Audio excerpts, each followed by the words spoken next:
So you might be excited to spend your stimulus, right? You might have already received it if you have filed the tax return for this year. Once I reach home, I have a plan in my mind.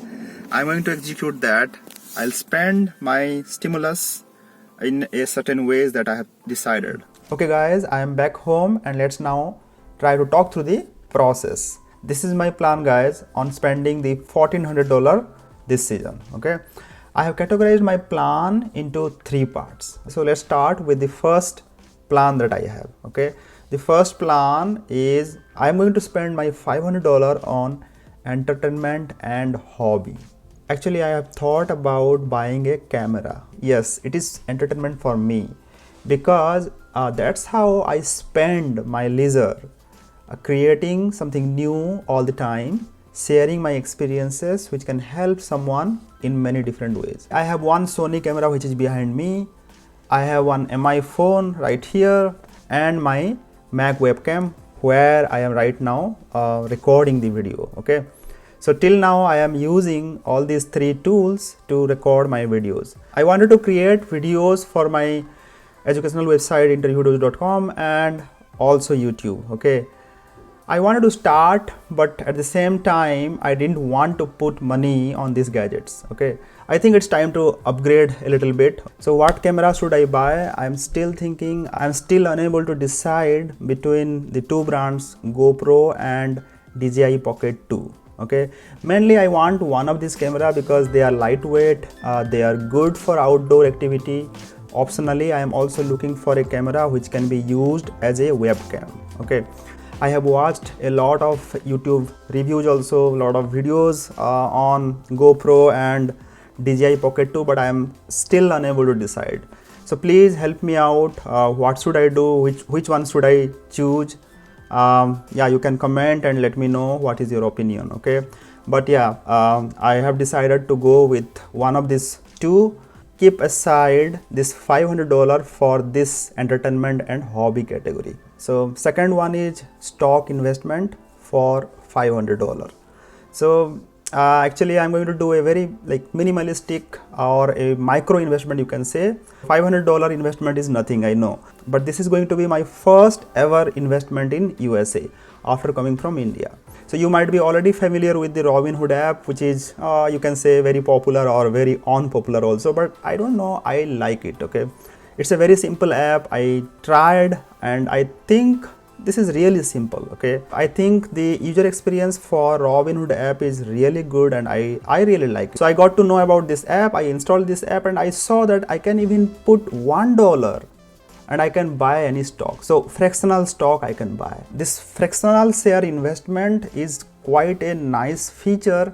I don't know if it is available in other apps also, but yeah, I found it interesting. So instead of doing paper trading, I put my $1 in few stocks. I was enjoying, watching them going up and down. So I think it was a good learning exercise for me to get acquainted with the app. Okay, so for someone who wants to experience the app, I think they should do this also. Okay, instead of doing paper trading, putting real money and investing and learning is definitely something exciting. I'm not an expert either. I used to trade stocks in India and I have almost always lost actually. Doing everything that I have heard or learnt, things like long-term investment, things like follow the trend, follow the news, etc., etc. But after a lot of failures, I started to realize that this is not my cup of tea. I can't stand on 2 boats. I cannot quit my job. So finally I have settled with mutual funds. So let someone take the headache of buying and selling on behalf of me and share some profit with me. I am fine with it. So yeah, so that's why that's the story about India. So now anyway I am starting from scratch here in US. So as I said, I have already experienced a lot of other techniques, but one thing that I have not tried, which is buying cheap. So I think buying cheap is a lesson which I have never tried so far. So when a stock is sold cheap, the time when they crash, when the market crash, when time is not good. So the fear of losing more money actually didn't allow me to put money at that particular time. I know I might be late, but I have finalized my $500 will go to a stock here. I will not say it's a stock, it's actually an ETF. Okay, it's a oil and gas ETF. The short name for that ETF is called GUSH. I don't know what will you call here, but I will call GOSH. Okay, I am already late. I know I would have actually entered to the market in 2020 March around, but at that time, again, I told you, right, the fear of losing money, more money, did not allow me to enter to the market. So during the corona dump, everything was sold cheap and many stocks have already recovered.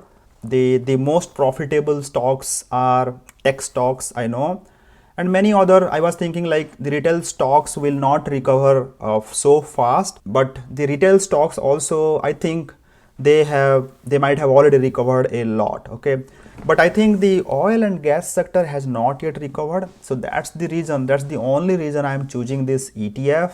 Okay, so I might be completely wrong here. So this is not an investment advice or recommendation from me. You should do your own research if you are listening to me and getting excited to put money on this. So don't do that. Okay, yeah, let me show you the chart here. You can see that this ETF was dumped from $1,000 around to $20 during the corona dump. Again, this is penny investment, I know, but to learn something, I believe in applying and experiencing too.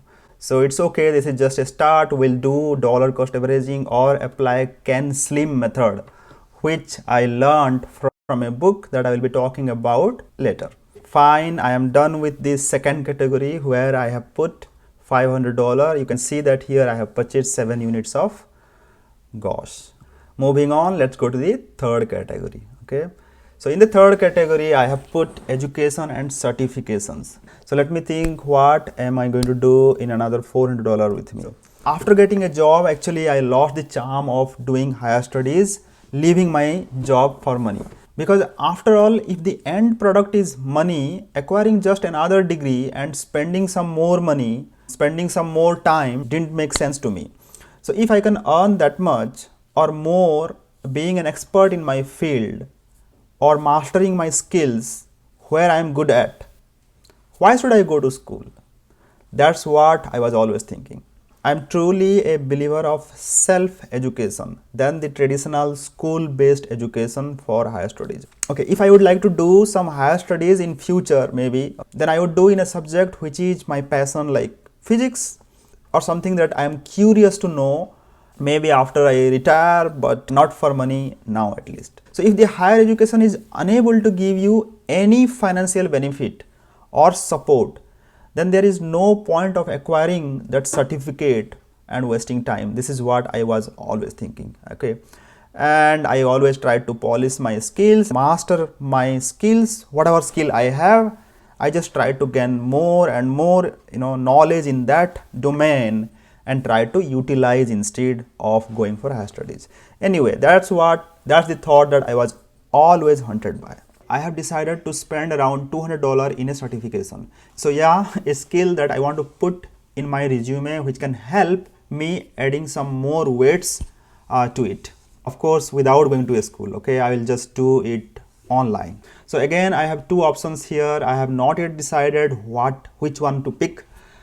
More than one choice always create dilemma, right? I think there should be only one choice for a person. In that case, he will always go and acquire that, right?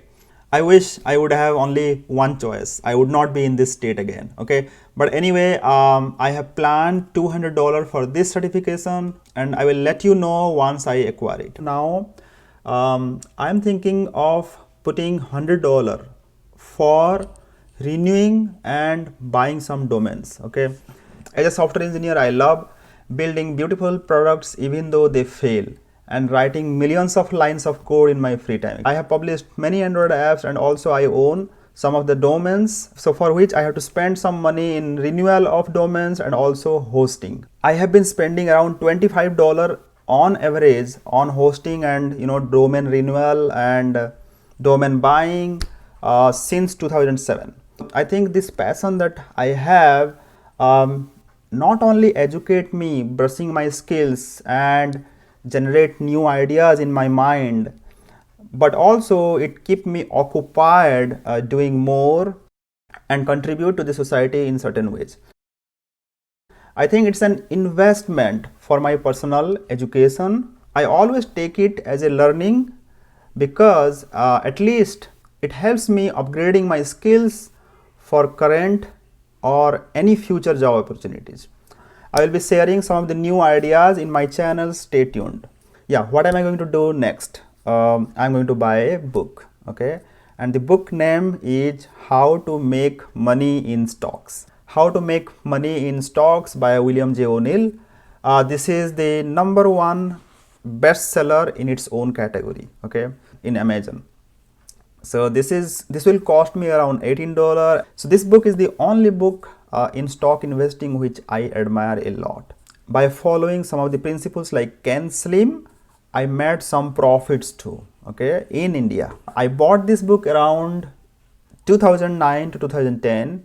I remember I asked one of my friend to get it from USA back then, but again one fine day I gifted this book to one of my friend. So now I don't have, that's the reason I'm going to buy this book. I think I am almost done here. I have almost spent $1,400 here. I'm still left with some money. So what I'm going to do, I will go to a nice restaurant and have some good dinner with family, or I will donate it to some charity.